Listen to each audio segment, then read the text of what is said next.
Hi, ನಮಸ್ತೆ. ನಾನು ನಿಮ್ಮ ಮನೆ ಮಗಳು. ನಾನಿವತ್ತು ಬಿಸಿಬೇಳೆಬಾತ್ ಮಾಡ್ತಾಯಿದ್ದೀನಿ. ಬಿಸಿಬೇಳೆಬಾತಿಗೆ ಏನೇನು ಬೇಕು? ಒಂದು ದೊಡ್ಡದು ಈರುಳ್ಳಿ, 2 ಟೊಮೊಟೊ, ಕೊತ್ತಂಬರಿ ಸೊಪ್ಪು, ಮಿಕ್ಸ್ ತರಕಾರಿಗಳು, ಕ್ಯಾರೆಟ್, ಬೀನ್ಸ್, ಬಟಾಣಿ ಆ್ಯಂಡ್ ಆಲೂಗೆಡ್ಡೆ ಹಾಕಿದ್ದೀನಿ. ಕೆಲವ್ರು ಬೇಕು ಅಂದರೆ ಹಾಕ್ಕೊಳ್ಳಿ, ಇಲ್ಲಾಂದರೆ ಸ್ಕಿಪ್ ಮಾಡ್ಬೋದು. ಮತ್ತು ಅಕ್ಕಿ ಬೇಳೆನ ಮಿಕ್ಸಲ್ಲಿ ತೊಗೊಂಡಿದ್ದೀನಿ. Bisibelebath powder and chilli powder, ಸಾಸಿವೆ, ಸ್ವಲ್ಪ ಅರಿಶಿನ ಪುಡಿ. ಓಕೆನಾ? ಈಗ ಪ್ರೊಸೀಜರ್ ಸ್ಟಾರ್ಟ್ ಮಾಡೋಣ. ಫಸ್ಟ್ ಸ್ಟವ್ ಮೇಲೆ ಕುಕ್ಕರ್ ಇಟ್ಟು ಎಣ್ಣೆ ಹಾಕಿದ್ದೀನಿ. ಒಂದೊಂದನ್ನೇ ಆ್ಯಡ್ ಮಾಡ್ತಾ ಹೋಗ್ತೀನಿ. ಈಗ ಮೊದಲು ಸಾಸಿವೆನ ಹಾಕ್ತಾಯಿದ್ದೀನಿ. ಅದು ಚಟಪಟ ಅಂತ ಸಿಡಿದ ನಂತರ ನೆಕ್ಸ್ಟ್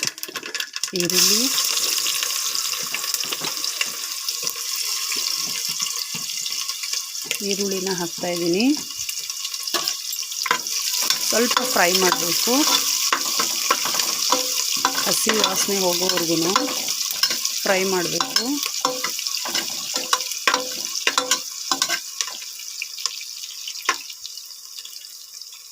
ಒಂದು 3-2 ಮಿನಿಟ್ಸ್ ಫ್ರೈ ಮಾಡಿದರೆ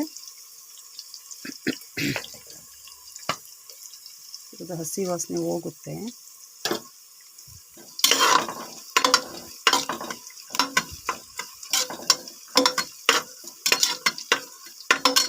ನಮ್ಮಂಥ ಕೆಲ್ಸಕ್ಕೆ ಹೋಗೋ ಲೇಡೀಸ್ಗಳಿಗೆಲ್ಲ ಇದು ಸ್ವಲ್ಪ ಫಾಸ್ಟಾಗಿ ಆಗುತ್ತೆ. ಸೊ ಹಂಗಾಗಿ ಇವತ್ತು ಬೇಗ ಆಗಲಿ ಅಂತ ಬಿಸಿಬೇಳೆಬಾತ್ ಮಾಡ್ತಾಯಿದ್ದೀನಿ. ನೆಕ್ಸ್ಟ್ ಟೊಮೊಟೊನ ಆ್ಯಡ್ ಮಾಡ್ತಾಯಿದ್ದೀನಿ. ಕೆಲವ್ರಿಗೆ ಇಷ್ಟನೇ ಆಗಲ್ಲ ಬಿಸಿಬೇಳೆಬಾತ್, ಆದರೆ ನಮ್ಗೆ ಅರ್ಜೆಂಟ್ ಎಲ್ಲರೂ ಹೋಗಬೇಕು ಅಂದರೆ ಬಿಸಿಬೇಳೆಬಾತ್ ರೆಡಿ ಆದರೆ ಮಕ್ಕಳು ಲಂಚ್ ಬ್ಯಾಗಿಗೂ ಹಾಕ್ಬೋದು, ನಾವು ತಿನ್ಬೋದು. ಸೊ ಟೊಮೊಟೊ ಆ್ಯಡ್ ಮಾಡಿದ್ದೀನಿ.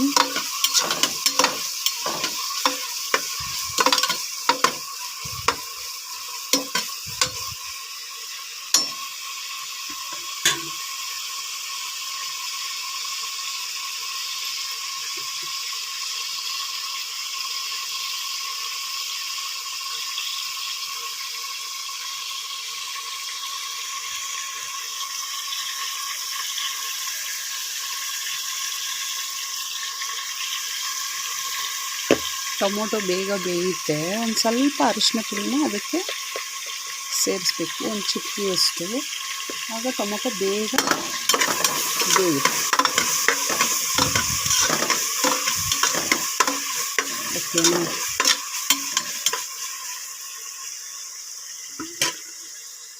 ನಾನಿಲ್ಲಿ ತರಕಾರಿಗಳು, ಮಿಕ್ಸ್ ತರಕಾರಿ, ಅಕ್ಕಿ ಬೇಳೆ ಎಲ್ಲ ತೊಳೆದು ಮತ್ತು ಮಸಾಲೆ ಐಟಮ್ಸಲ್ಲಿ ಬಿಸಿಬೇಳೆಬಾತ್ ಪೌಡರ್, ಚಿಲ್ಲಿ ಪೌಡರ್ನ ರೆಡಿ ಮಾಡಿ ಇಟ್ಕೊಂಡಿದ್ದೀನಿ.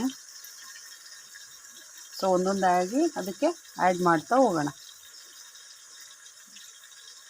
ಸೊ ಇದೊಂದು ಸ್ವಲ್ಪ ಫ್ರೈ ಆಗಿದೆ.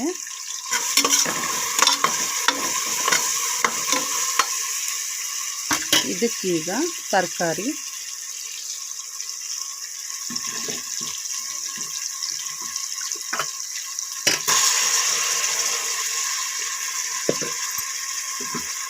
ನಾನಿಲ್ಲಿ ತರಕಾರಿಲಿ ಬಟಾಣಿ, ಬೀನ್ಸ್, ಕ್ಯಾರೆಟ್ ಎಲ್ಲನೂ ಹಾಕಿದ್ದೀನಿ.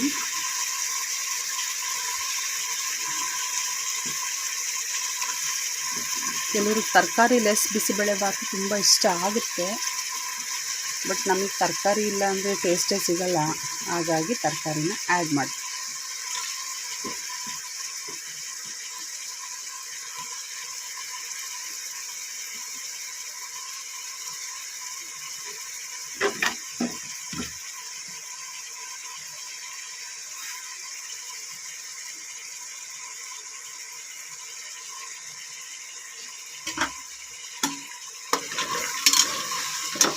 ನೆಕ್ಸ್ಟ್ ಒಂದು 5 ಮಿನಿಟ್ಸ್ ಇದನ್ನು ಫ್ರೈ ಮಾಡೋಣ.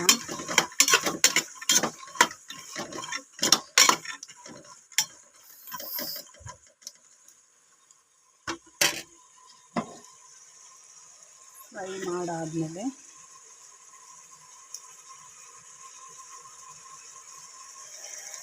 ನೆಕ್ಸ್ಟ್ ಪ್ರೊಸೀಜರ್, ಅಕ್ಕಿ ಮತ್ತು ಬೇಳೆನ ನಾನು ತೊಳೆದಿಟ್ಕೊಂಡಿದ್ದೀನಿ, ಅದನ್ನು ಈಗ ಇದ್ರ ಜೊತೆ ಆ್ಯಡ್ ಮಾಡ್ತಾ ಹೋಗ್ತೀನಿ. ಅಕ್ಕಿ ಮತ್ತು ಬೇಳೆನ ತೊಳೆದಿಟ್ಕೊಂಡಿದ್ದೆ.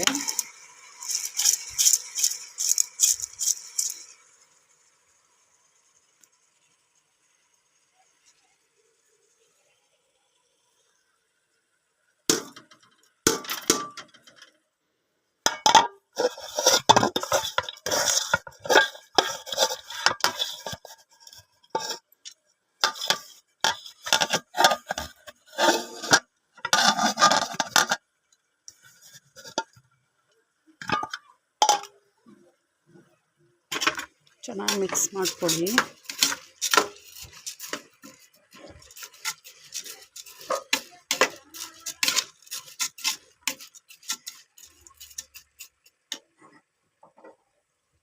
ಅಕ್ಕಿ ಜಾಸ್ತಿ ತಗೊಂಡು ಬೇಳೆ ಕಡಿಮೆ ತಗೊಂಡ್ರೆ ಅದು ಟೇಸ್ಟ್ ಕೊಡಲ್ಲ. ಅಕ್ಕಿ ಎಷ್ಟು ತಗೋತೀವೋ ಅದ್ರ ಅರ್ಧ ಕಪ್ಪಷ್ಟು ಬೇಳೆ ತಗೊಂಡ್ರೆ, ಈಗ 1 ಲೋಟ ಅಕ್ಕಿ ತಗೊಂಡ್ರೆ ಅರ್ಧ ಕಪ್ಪು ಬೇಳೆನ ತಗೋಬೇಕು. ಆಗ ಬಿಸಿಬೇಳೆಭಾತ್ ತುಂಬ ಚೆನ್ನಾಗಿ ಬರುತ್ತೆ. ನಾನೀಗ ಮಸಾಲೆನ ಆ್ಯಡ್ ಮಾಡ್ತಾಯಿದ್ದೀನಿ. ಬಿಸಿಬೇಳೆಭಾತ್ ಪೌಡರು ಮತ್ತು ಚಿಲ್ಲಿ ಪೌಡರ್ನ ಆ್ಯಡ್ ಮಾಡ್ತಾಯಿದ್ದೀನಿ.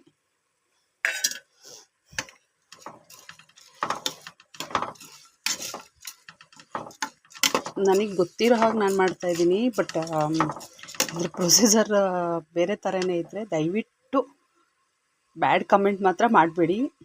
ನನಗೆ ಗೊತ್ತಿರೋ ಹಾಗೆ ನಾನು ಹೇಳ್ಕೊಡ್ತಾಯಿದ್ದೀನಿ ಅಷ್ಟೇ. ಸೊ ಇದು ರೆಡಿ ಆಗ್ತಾಯಿದೆ. ಇದಕ್ಕೀಗ ನೀರನ್ನ ಆ್ಯಡ್ ಮಾಡಿ 3 ವಿಷಲ್ ಹಾಕ್ಸಿದ್ರೆ, ನೀರು ಕ್ವಾಂಟಿಟಿ ಸ್ವಲ್ಪ ಜಾಸ್ತಿನೇ ಇರಬೇಕು, ತುಂಬ ಗಟ್ಟಿ ಇರಬಾರ್ದಲ್ಲ ಬಿಸಿಬೇಳೆಭಾತು. ಸೊ ಹಾಗಾಗಿ ನೀರು ಸ್ವಲ್ಪ ಜಾಸ್ತಿ ಇರಬೇಕು. ಮತ್ತು ಅದಕ್ಕೆ ಸ್ವಲ್ಪ ಸಾಲ್ಟನ್ನು ಹಾಕಿ 3 ವಿಷಲ್ ಹಾಕ್ಸಿದ್ರೆ ಬಿಸಿಬೇಳೆಭಾತ್ ರೆಡಿ.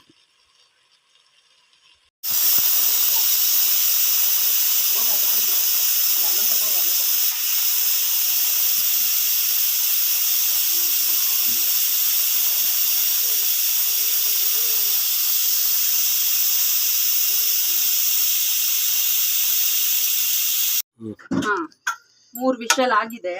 3 ವಿಷಲ್ ಆದಮೇಲೆ ಬಿಸಿಬೇಳೆಭಾತ್ ಹೇಗೆ ರೆಡಿ ಆಗಿದೆ ನೋಡೋಣ. ರೆಡಿ ಆಗಿದೆ. ಇದನ್ನ ನೆಕ್ಸ್ಟು ಇದಕ್ಕೆ ಕೊತ್ತಂಬರಿ ಸೊಪ್ಪು, ಲಾಸ್ಟಲ್ಲಿ ಕೊತ್ತಂಬರಿ ಸೊಪ್ಪನ್ನ ಹಾಕಿ ನೋಡಬೇಕು.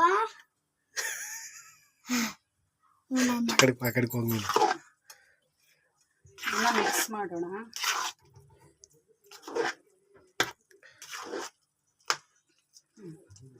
ಮಿಕ್ಸ್ ಮಾಡಾದ್ಮೇಲೆ ಇದನ್ನ ಪ್ಲೇಟಿಗೆ ಸರ್ವ್ ಮಾಡಿಕೊಂಡು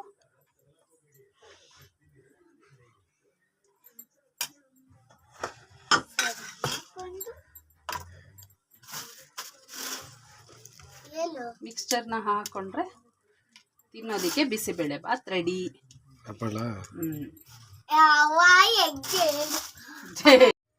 ಏನಪ್ಪ ಇದು ಎಲ್ಲರೂ ಮಾಡೋದನ್ನೇ ಇವಳು ಮಾಡಿದ್ದಾಳೆ, ಇದರಲ್ಲಿ ಏನು ವಿಶೇಷ ಅಂತ ಮಾತ್ರ ಅನ್ಬೇಡಿ. ನಾನು ಫಸ್ಟ್ ಟೈಮು ಯೂಟ್ಯೂಬ್ ಸ್ಟಾರ್ಟ್ ಮಾಡಿ ಮಾಡ್ತಿರೋ ಅಂಥ ಅಡುಗೆ. ನಾನು ಈ ಚಾನಲಲ್ಲೇ ಪ್ರತಿಯೊಂದು ರೆಸಿಪೀಸ್ ಇರ್ಬೋದು, ಪ್ಯಾಷನಿಗೆ ಸಂಬಂಧಿಸಿದಿರ್ಬೋದು, ಎಲ್ಲರಿಗೂ ಉಪಯೋಗ ಆಗೋಂಥ ಮಾಹಿತಿ ಇರ್ಬೋದು, ಸೊ ಅವೆಲ್ಲನೂ ನಾನು ಇದೇ ಚಾನಲಲ್ಲಿ ಕೊಡೋದಕ್ಕೆ ಇಷ್ಟಪಡ್ತೀನಿ. ಸೊ ಯಾರೂ ಬ್ಯಾಡ್ ಕಮೆಂಟ್ ಹಾಕಬೇಡಿ. ಆದಷ್ಟು ನಿಮ್ಮ ಆರೈಕೆ ಆಶೀರ್ವಾದ ಇದ್ದರೆ ನಮ್ಮಂಥ ಹೆಣ್ಮಕ್ಳು ಈ ಥರ ಚಾನಲ್ಗಳನ್ನ ಓಪನ್ ಮಾಡಿಕೊಂಡ್ರೆ ನಮಗೂ ಉಪಯೋಗ ಆಗೋ ಅಂಥ ರೀತಿ ಆಗುತ್ತೆ ಅನ್ನೋ ಖುಷಿಗೆ ಮಾಡಿದ್ದೀವಿ. ಪ್ಲೀಸ್ ಆದಷ್ಟು ಎಲ್ಲರೂ ಲೈಕ್ ಮಾಡಿ, ಸಬ್ಸ್ಕ್ರೈಬ್ ಮಾಡಿ. ಬ್ಯಾಡ್ ಕಮೆಂಟ್ಸ್ ಮಾತ್ರ ಬೇಡ.